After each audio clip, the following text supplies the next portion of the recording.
Jon Jones vai fazer sua estreia nos pesos pesados, custe o que custar. Pelo menos esse foi o recado que o UFC mandou de forma muito clara, principalmente para o campeão da categoria, Francis Ngannou. E apesar desse recado, eu acho que a gente pode esquecer. Não vai rolar Jon Jones contra o Ngannou e eu explico por quê agora. Se liga!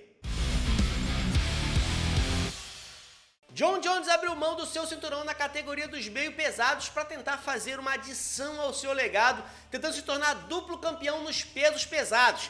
Lá se vão mais de 2 anos depois disso e mais de 30 quilos adicionados à carcaça do Jon Jones. Agora o problema do Jon Jones é quem vai ser seu adversário. A gente fez um vídeo comentando as opções que o UFC tinha deixado claro ali para o Jon Jones. Ele tentaria primeiro Stipe Miocic para fazer a luta contra o Jon Jones, a luta de estreia por um cinturão interino no UFC 282, coisa que não vai rolar. E a outra opção seria o Jon Jones lutar no UFC 285 em março de 2023 contra o Francis Ngannou.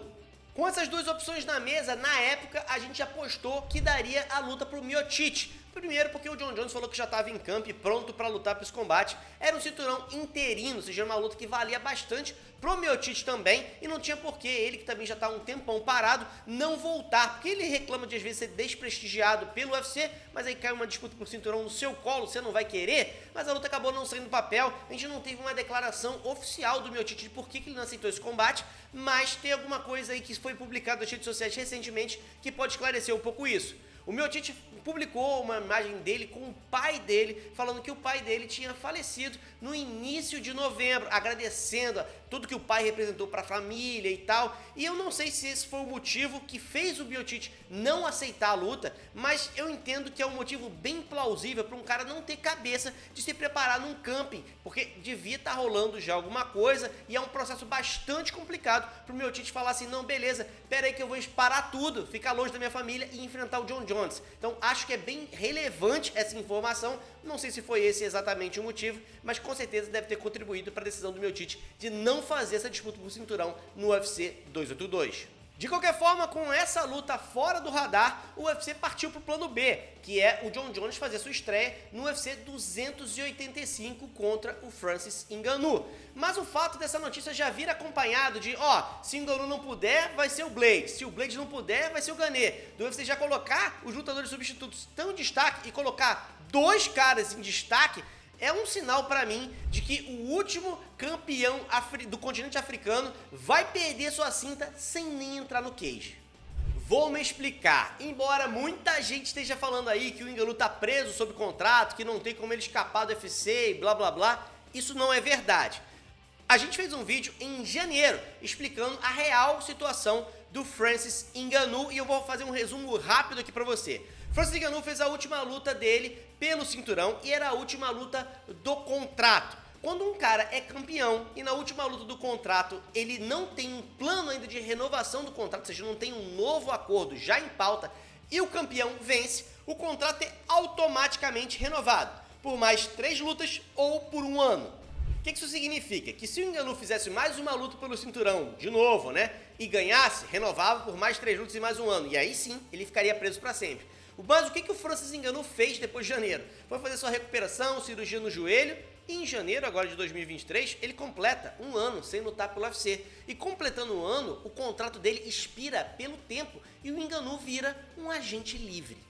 E o Ngannou nessas condições pode colocar muito mais pressão no UFC, porque esse contrato existe justamente, essa cláusula existe no contrato, justamente para evitar que um cara saia ostentando o cinturão do UFC, barganhando vaga em outros eventos de MMA. Ou seja, ele chega no Bellator com o cinturão do UFC. Eu sou o campeão, não perdi lá e vim pra cá. O UFC não quer deixar isso acontecer, até porque imagina se o Ngannou vai pro Bellator ou vai pra um PFL, chega lá e perde. E aí o que você vai começar a falar, nossa, o campeão do Bellator é melhor do que o campeão do UFC, que o campeão do UFC veio de lá direto e apanhou aqui. Para evitar esse tipo de propaganda negativa, o UFC fez esse contrato. E o Ngannou agora fica com um pouco de poder de barganha, né? Não quer que eu faça isso? Então me dá o que eu quero. Quais são os pedidos de Francis Ngannou? O que ele está colocando na mesa? Ele quer, primeiro, mais salário.